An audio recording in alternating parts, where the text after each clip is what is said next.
Gloire à Dieu, nous pouvons que le Seigneur Jésus, à lui seul, soit l'honneur, la gloire, la puissance, pour le peuple qui le célèbre en ce jour. Paix sur les hommes qu'il aime sur la terre. Que son nom soit élevé au-dessus des plans des hommes sages, au-dessus des esprits méchants, au-dessus des forteresses. Que son nom soit élevé au-dessus des richesses des hommes, au-dessus des royaumes, au-dessus des trônes. À lui seul soit l'honneur dans ces temps et dans les siècles à venir. Nous te bénissons notre Seigneur et notre Dieu. Au nom de Jésus. Amen. Je vais vous inviter à vous asseoir, peuple de Dieu. Que le nom du Seigneur soit béni. Nous avons fait une veillée de prière vendredi. Ça a été lourd d'impact. Le Seigneur a béni beaucoup de personnes. Qui a été béni vendredi à la veillée de prière. Et les veillées de prière sont très importantes. Pourquoi? Parce que chaque mois vient avec... De quoi?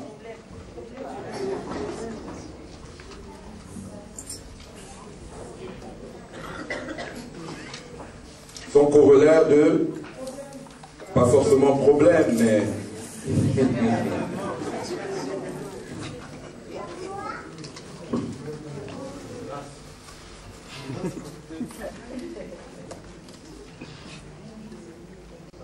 chaque mois, alléluia. Vous savez, pourquoi nous fêtons les années?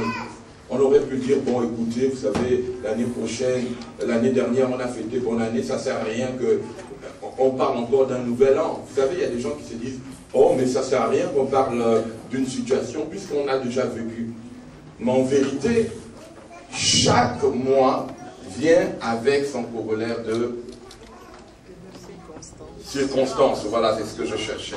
De circonstances. Du peuple de Dieu, nous devions nous tenir à la brèche pour revendiquer et établir. Parce que ce que tu ne peux pas obtenir, c'est que tu n'as pas su définir. Tu ne peux pas obtenir ce que tu n'as pas su définir. Et beaucoup de gens vivent par hasard, c'est-à-dire que c'est la loterie, la vie de loterie. Je vais faire ceci, je vais faire cela. Mais un homme spirituel, ce n'est pas la loterie. Un homme spirituel, alléluia, alléluia. Et les gens qui réussissent, les hommes qui sont puissants sur la terre, savent définir les choses. Et comme nous savons que notre combat, il n'est pas un combat humain, c'est un combat spirituel. Donc tous les mois, alléluia, à la fin de chaque mois, tous les vendredis, nous nous tenons devant Dieu et nous lui expliquons les choses qui se passent sur la terre. Et nous faisons un programme avec lui. Et Dieu fait descendre sa gloire. Et c'est pour cette raison que nous vivons peut-être pas aussi nombreux que les gens peuvent le croire, mais nous faisons des choses extraordinaires. Alléluia. Ça veut dire quoi? Je ne m'attends pas à des choses, je ne m'attends pas à un malheur, mais je déprogramme le malheur.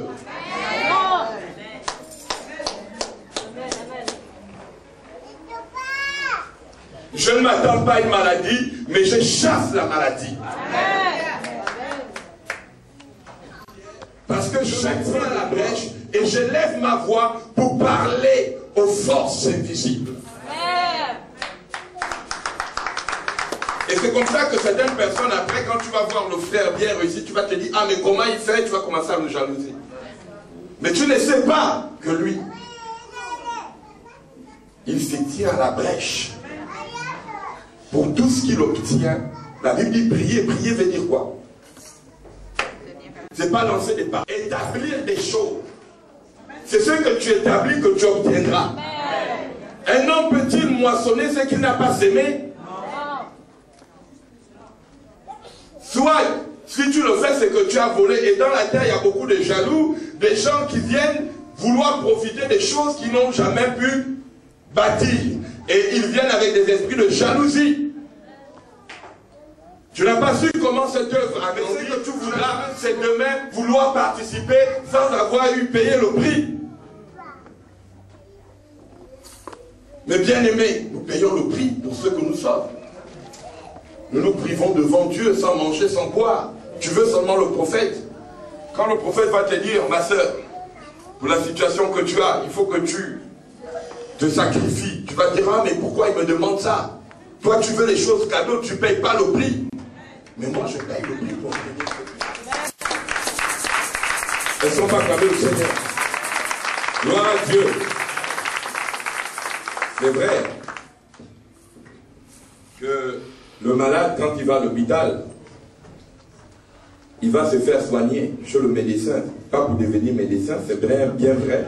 Mais il doit quand même payer le prix pour ce qu'est devenu le médecin à côté de lui.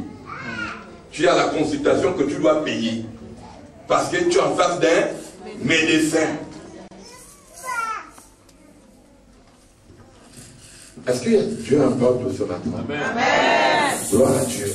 Alors ce matin, je tiens à parler de quelque chose. C'est l'esprit du siècle. La Bible nous parle de l'esprit du siècle. Tu vas prendre dans ta Bible 2 Corinthiens chapitre 4 à partir du verset 1 au verset 4. Évangéliste, tu peux me faire la lecture? L'esprit du siècle. Je salue tous ceux qui nous visitent pour la première fois. Est-ce qu'il y a des gens qui nous visitent pour la première fois ce matin? Si vous nous visitez pour la première fois, vous pouvez tout simplement lever la main. Je voudrais bénir le Seigneur. Seigneur, béni sois-tu pour ta fille qui est arrivée ce matin. Béni sois-tu pour ton fils, qu'il trouve au milieu d'eux des frères et des sœurs, et que la parole qui sera prêchée ce matin est au nom de Jésus. Amen. Amen. Je lis la parole de Dieu. Oui. 2 Corinthiens chapitre 4, versets 1 à 4.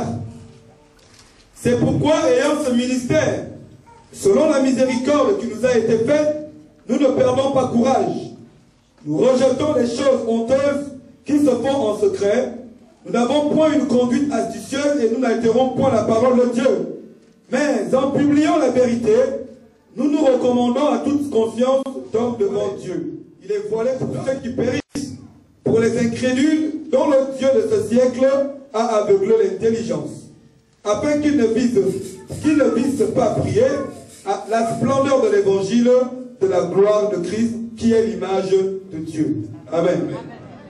C'est pourquoi, ayant ce ministère selon la miséricorde qui nous a été faite, nous ne perdons pas courage. Nous refusons les cachotteries honteuses.